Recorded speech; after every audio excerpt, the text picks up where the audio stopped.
At last, you don't have to resign. A Nation's Battle and EFCC Chairman's Burden by John Ebiazin Oshodi. Announced to the news, at last, you don't have to resign. The runaway Bello, whether he walked in, drove in, or was brought in by lawyers to the EFCC premises, it matters not. What is real is that he has been arrested and is now on trial. To do justice to this case by any means possible, drive out EFCC's corrupt and politicized officers who work underground with wealthy defendants. Yes, so EFCC, ICPC, police officers, all of them are working for politicians. Eh?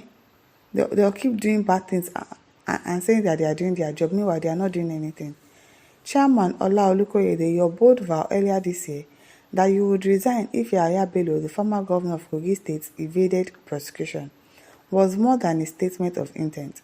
It was a pledge of accountability in a nation where integrity often feels like an endangered virtue. By declaring, if I do not personally oversee the completion of the investigation regarding Yahaya Bello, I will tender my resignation as the EFCC chair.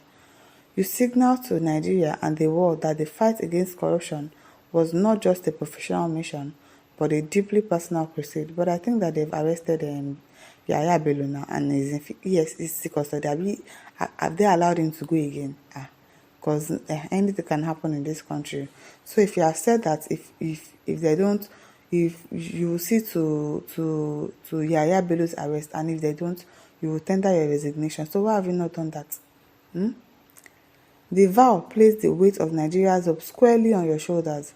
It was a courageous move, but as the months have unfolded, the depth and complexity of this battle have become painfully clear.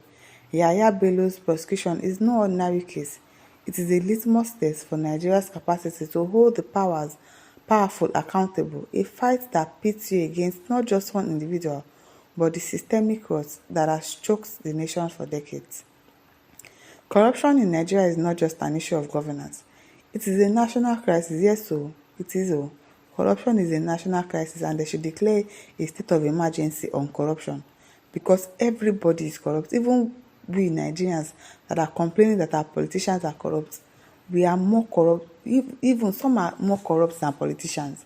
It's because they have not gotten to that place of power. If they go there, you will see that even the governors and president, they are trying, because citizens are also corrupt. It starts with adding money to your food price, reducing the things that you use to measure. You say fuel is expensive, this one is expensive, so you add every week. You keep blaming fuel, you keep blaming the president. Meanwhile, it is you that want to reap more than what you are supposed to reap. So corruption has eaten deep into our country. It is a national crisis indeed. It is. It has stolen the nation's wealth, crushed its dream, and left millions in poverty while a select few live in unimaginable luxury. It is the reason schools lie in ruins, hospitals lack basic supplies, and infrastructure remains a distant promise. This systemic corruption is generational, passed down like an inheritance among the political elite. It thrives on impunity, manipulation, and the exploitation of institutional weakness. For decades, it has crippled Nigeria's potential, turning hope into despair for countless citizens. Chairman Olukoyede, your fight is not just about Yahaya Bello. It is about confronting this cancer head-on. Bello represents the worst of this system, I'm telling you. An individual accused of stealing billions meant for the public good, but is also a symbol of the broader problem, a culture that rewards impunity and punishes accountability. True. Because that Yahaya Bello, if they catch him, that man, you're using state money to pay school fees in advance for your children that have not even gotten up to university level. That kind of thieving, that kind of stealing. I've never heard it in the history of stealing money in this country. So he's supposed to have been prosecuted since, but because he's under APC, they have been going back and forth, deceiving us. Maybe they said they've arrested himself. Probably they've released him now. Who knows? Who knows? But if you steal 10,000 naira, they would have carried placard for you and snapped pictures, mock shots of you and say this is what you did. But this person, we've not seen any mock shot of him for stealing billions of naira. Every politician in this country that has stolen money, they've always gone scot-free. Eh? They go away with it, and they'll still be claiming right on top of it. Somebody like Desiani, eh? You steal public funds and you still be making mouth and that they should release your property that you acquired with stolen funds. Eh? So that is why all these people, they go into politics so that they'll be able to steal money because they know that they are going to get away with it. That's what they do. No accountability, nothing. Since April, Yahaya Bello has mounted an aggressive campaign to evade justice, employing every legal and political mechanism available to him.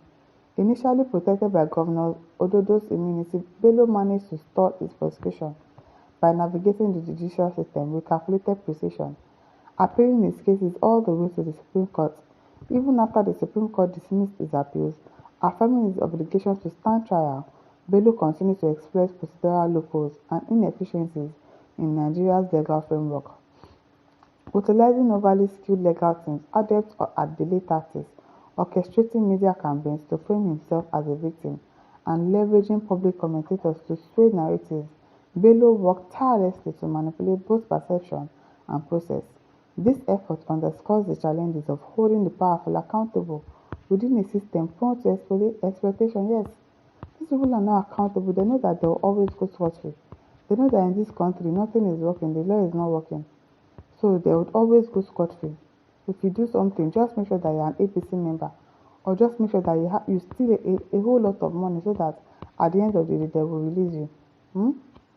Today, Yahaya Bello, once shielded by privilege, wealth, and political influence, no longer hides behind the facade of legal loopholes or the immunity of office.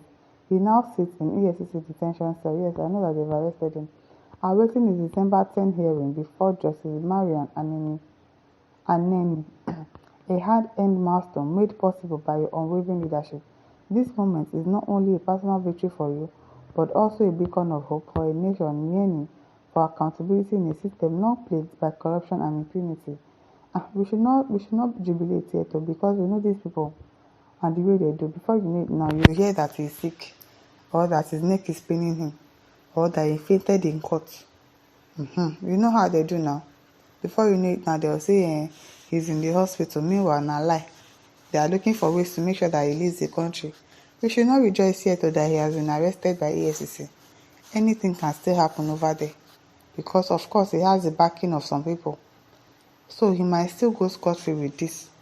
We know how they do in this country. Before you know it now, you hear that he's sick. The sickness that he did not have before, you hear that he has it, and then all of a sudden he needs to go to